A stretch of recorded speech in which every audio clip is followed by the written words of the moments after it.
పెట్టుకొని నిలబడాలన్నా అని కుట్రతోని కడుపు నిండా విషం పెట్టుకొని గ్రూప్ 1 పరీక్షలు అడ్డుకునే ప్రయత్నం చేసిండ్రు. చదువుకున్న జర్నలిస్టులారా మీరు ఒక్కసారి చూడండి జరుగుతున్న పరిణామాలు. 2011లో గ్రూప్ 1 నియామకాలు జరిగితే మళ్ళీ 2025లో మన ప్రభుత్వం నియమించే వరకు 15 సంవత్సరాలు గ్రూప్ 1 ఉద్యోగ నియామకాలు చేపట్టలేదు. 23, 24 ఏళ్ల వయసు పిల్లగాడు పరీక్షలకు పోటీ పరీక్షలకు మొదలు పెడితే 15 ఏళ్ళు అంటే 35 ఏళ్ళు వచ్చినాయి.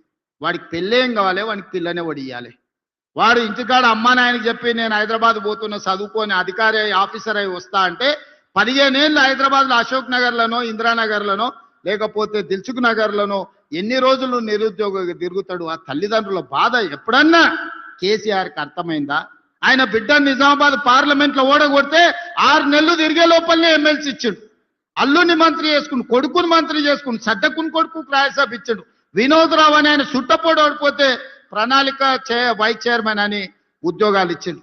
నీకు నీ చుట్టాలు ఎవ్వడు ఖాళీగా ఉండొద్దు, అందరికి ఉద్యోగాలు ఇవ్వాలి, కానీ పేదోళ్ళ పిల్లలకు ఉద్యోగాలు ఇవ్వొద్దా అని నేను అడుగుతున్న చంద్రశేఖర్ రావు గారు. ఎన్ని రోజులు ఈ కుట్రలు చేస్తారు, ఎన్ని రోజులు ఈ కుతంత్రాలు చేస్తారు?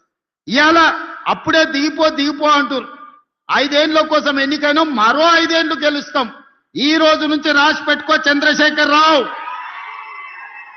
కల్వకుంట్ల కిషన్ రావు గారు రాసి పెట్టుకో. బీజేపీ నాయకుడా, రాబోయే 8 సంవత్సరాలు ఇందిరమ్మ పాలన తెలంగాణ రాష్ట్రంలో కొనసాగుతుంది.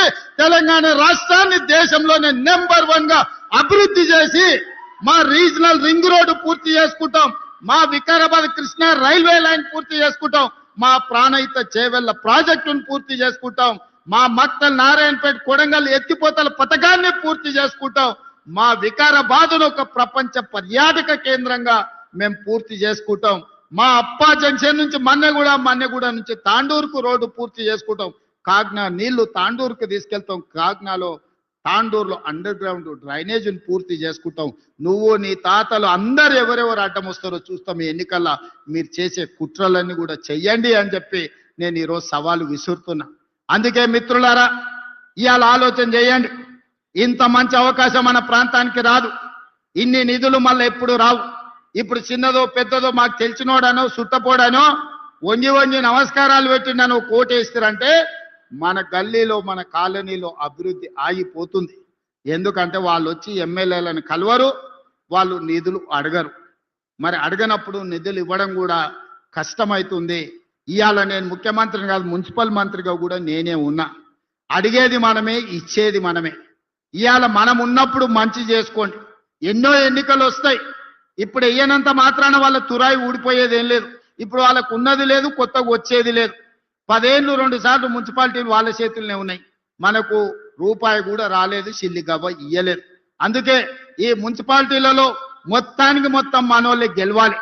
అప్పుడే అభివృద్ధి 100% సాధ్యం అవుతుంది. ఇంకా వాళ్ళు మాట్లాడుతున్నారు, ఈ రోజు చంద్రశేఖరరావు చరిత్ర రేవంత్ రెడ్డి చేర్పేయాలనే ప్రయత్నం చేస్తున్నారు. హరీష్ రావు కేటీఆర్ గారు అన్నారు, చూసిండ్రు కదా. శుక్రాచార్యుడేమో ఫామ్ హౌస్లు ఉన్నాడు, మారీచుడు సుబాహుడేమో ఊరూరు తిరుగుతున్నారు. గతంలో పురాణాలలో మీరు చూసిరు కదా, దేవతలు యజ్ఞాలు యాగాలు చేస్తే వాటిని భగ్నం చేయడానికి శుక్రాచార్యుడు మారీ